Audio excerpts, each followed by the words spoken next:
So, kumusta's mga idolo? So, ayun, kung nabalitaan nyo na yung nangyari sa tatlong mangingisda, no, na nadedo doon sa Baho di Masinloc, ay for sure isa din kayo sa nalungkot sa balitang iyon. Tapos yun, may nilabas nga na balita ang Inquirer, ano, at doon ay sinabi nila na ang nakabangga pala doon ay ang Pacifica Ana. Tapos ang barko daw pala na yun ay nakaregister sa Marshall Islands. So, ayun, dahil na-curious ako sa Marshall Islands ay isinearch ko siya at meron akong nakitang video dito mula ito kay Jivara PH. So, ayun, subscribe nyo yan, Jivara PH. Ilalagay ko na lang yung link niya sa description below. Subscribe nyo yan. Tapos gagawa natin to ng reaction.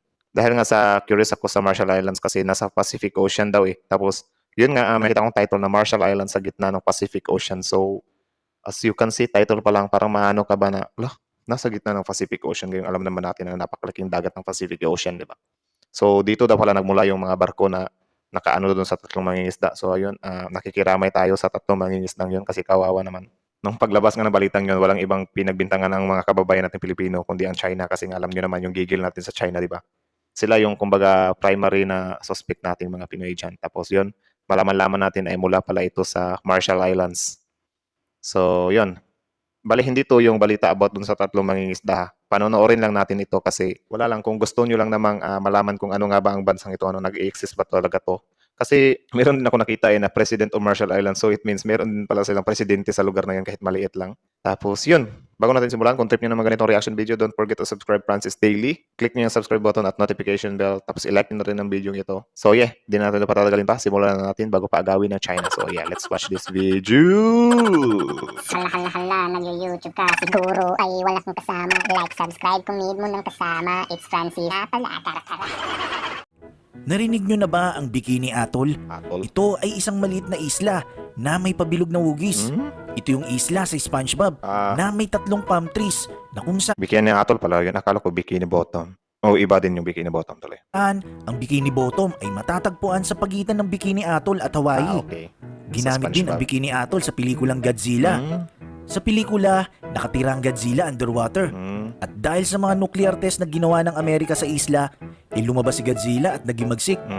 Pero alam nyo ba na ang Bikini Atoll ay totoong isla na bahagi ng Marshall Island na matatagpuan sa gitna ng Pacific Ocean. Grabe, men. Bukod sa Bikini Atoll, marami pang ibang atoll o maliliit na isla ang bahagi rito.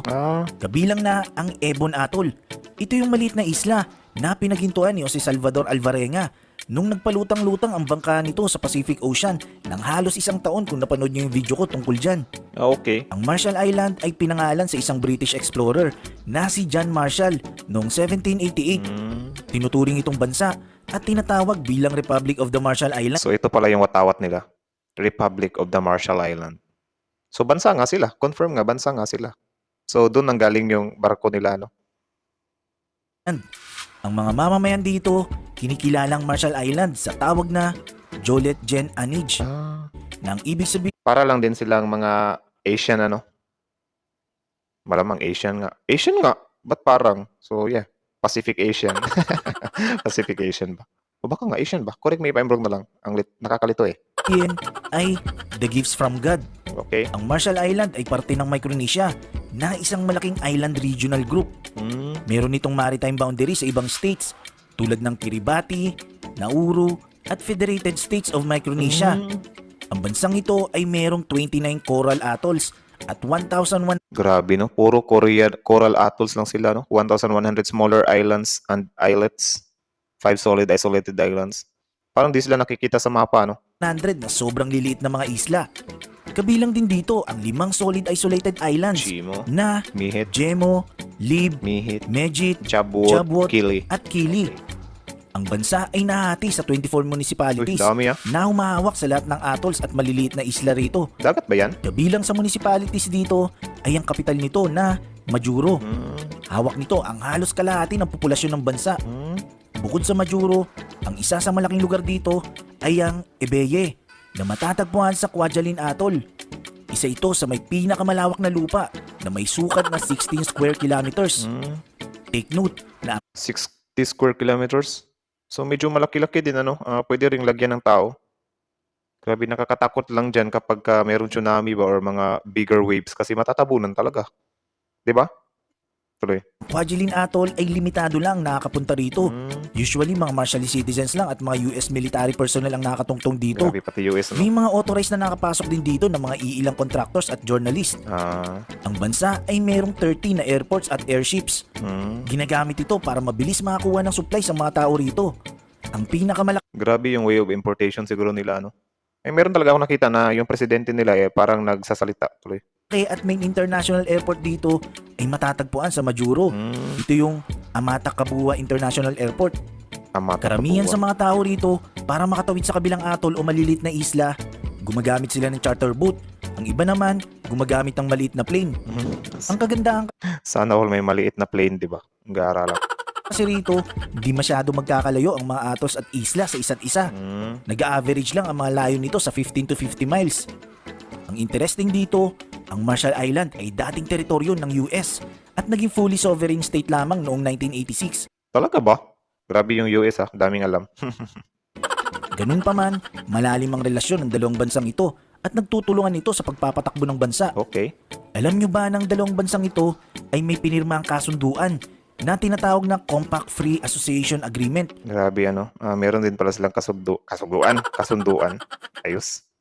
Ibig sabihin, ang mamamayan sa Marshall Island ay pwedeng magtungo sa US at tumira dun.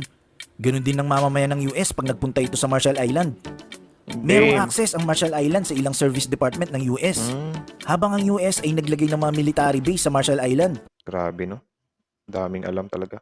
Yung US ba, hilig talaga silang maglagay ng mga military base sa mga bansa-bansa, ano? Siguro sinadya nila yan kasi halimbawa dito, maglalagay sila ng military base sa Pilipinas. Kung sakaling anuhin tayo ng China or anuhin sila ng China, parang madali lang sila makapag-vault in something like that, di ba? Ang talino din ng US, pero minsan nagiging ano na sila nagiging magulang na sila. Hey. Tanong, meron bang naninirahan sa Bikini Atoll? Meron ba? Ang sagot Wala. ay oo. Meron. Kaso, nirelocate na sila sa Kili Island matapos ang isinagawang nuclear test dito ng US. Grabe. Ito ang pinakamalaki at pinakamalakas na atmospheric nuclear test sa kasaysayan. Grabe talaga yung magno-nuclear test pa, no?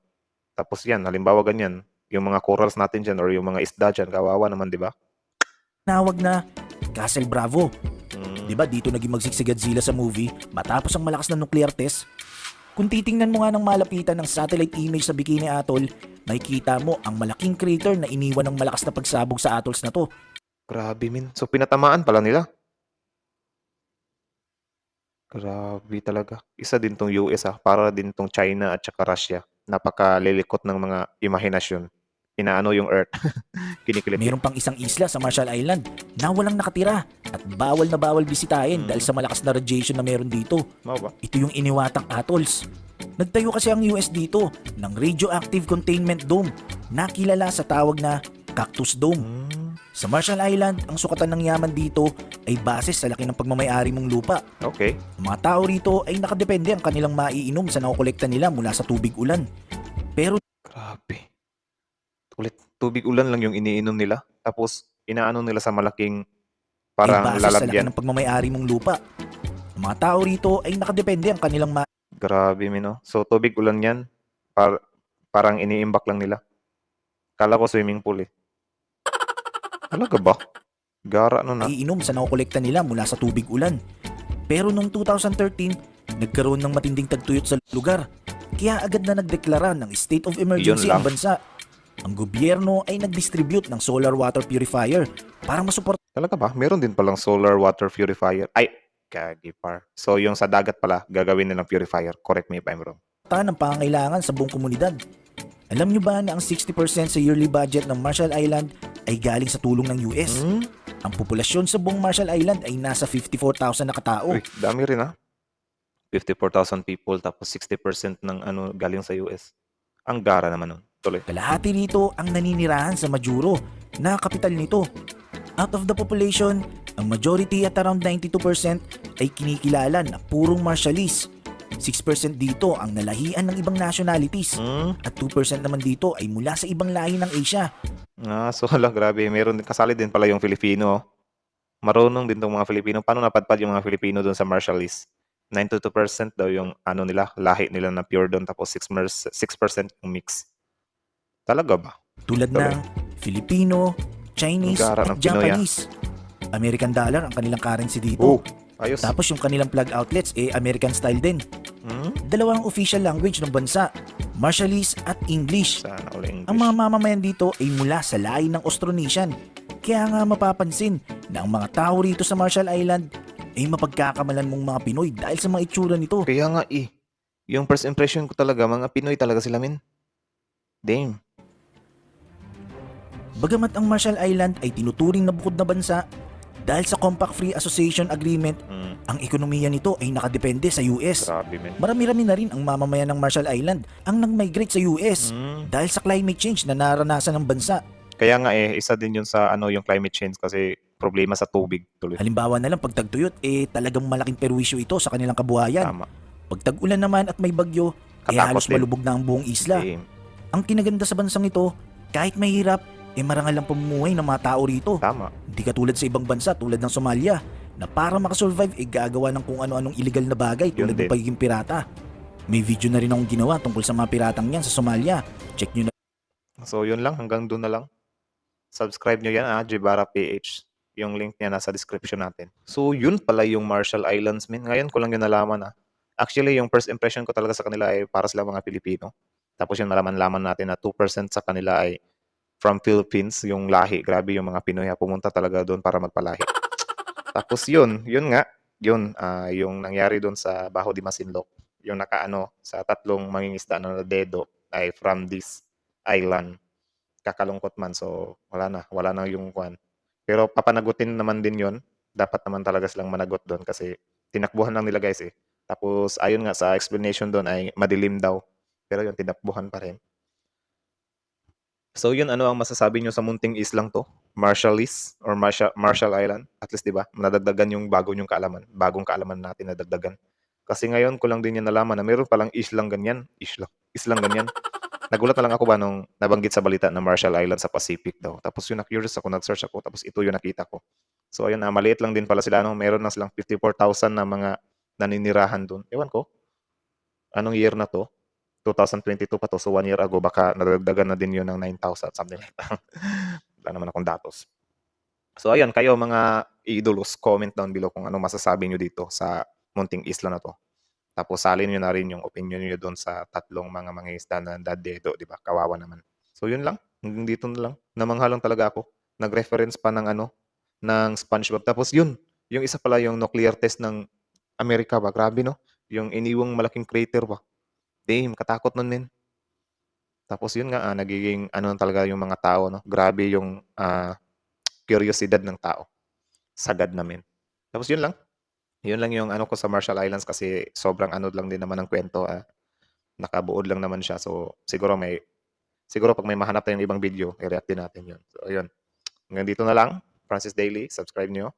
Click the notification bell, then like this video. So hanggang dito na lang. Francis Daily is out.